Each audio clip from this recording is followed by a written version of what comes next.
Inilah deretan musisi yang dicekal di era Soeharto, ada yang dicoba dibunuh.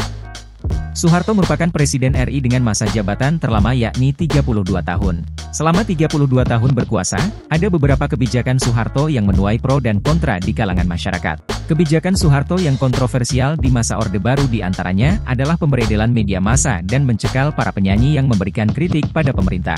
Pada era Orde Baru, diketahui ada beberapa musisi tanah air yang dicekal oleh pemerintah karena menyelipkan kritik dan protes terhadap penguasa melalui karya musik mereka.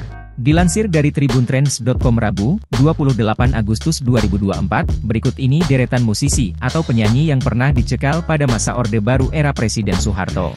Pertama yakni Iwan Fals yang dicekal karena dianggap melawan pemerintah Orde Baru. Sampai saat ini, Iwan Fals dikenal sebagai musisi yang sangat berani menyuarakan kritik terhadap pemerintah. Lagu-lagu yang dibawakan Iwan Fals banyak mengandung kritik terhadap menyempitnya lapangan kerja, kebijakan pemerintah, kesenjangan negara, ketidakadilan, korupsi, dan pemerintahan yang otoriter pada masa Orde Baru. Kedua adalah Bimbo yang merupakan sebuah grup musik yang terdiri atas 3 kakak beradik, yaitu Sem Bimbo, Acil Bimbo, dan Jaka Bimbo. Pada masa pemerintahan Orde Baru, Bimbo juga menjadi salah satu grup musik yang dicekal oleh pemerintah. Sebelumnya, karir musik Bimbo berjalan dengan aman dan tentram. Namun, setelah merilis lagu bertajuk Tantesan yang diciptakan oleh Jaka, Bimbo dicekal. Lagu ini membuat pemerintah merasa cukup khawatir, karena dianggap sebagai sindiran bagi para istri pejabat yang berkuasa. Ketiga yakni Elpamas yang merupakan grup musik rock dari Jawa Timur yang terbentuk pada 1983. Pada masa Orde Baru, grup ini sempat berurusan dengan pemerintah akibat lagu berjudul Pak Tua. Lagu tersebut menceritakan seorang pengusaha yang sudah tua, tetapi enggan untuk pensiun.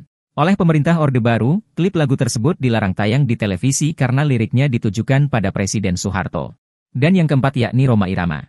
Tidak hanya dicekal, sejak 1970-an, Rhoma Irama telah mengalami beberapa kali percobaan pembunuhan oleh Orde Baru. Pasalnya, pada saat itu, Rhoma, yang kerap mengeluarkan kritik terhadap pemerintah, menjadi juru kampanye PPP. PPP pun untuk pertama kalinya mampu mengungguli suara golongan karya pada pemilu 1977.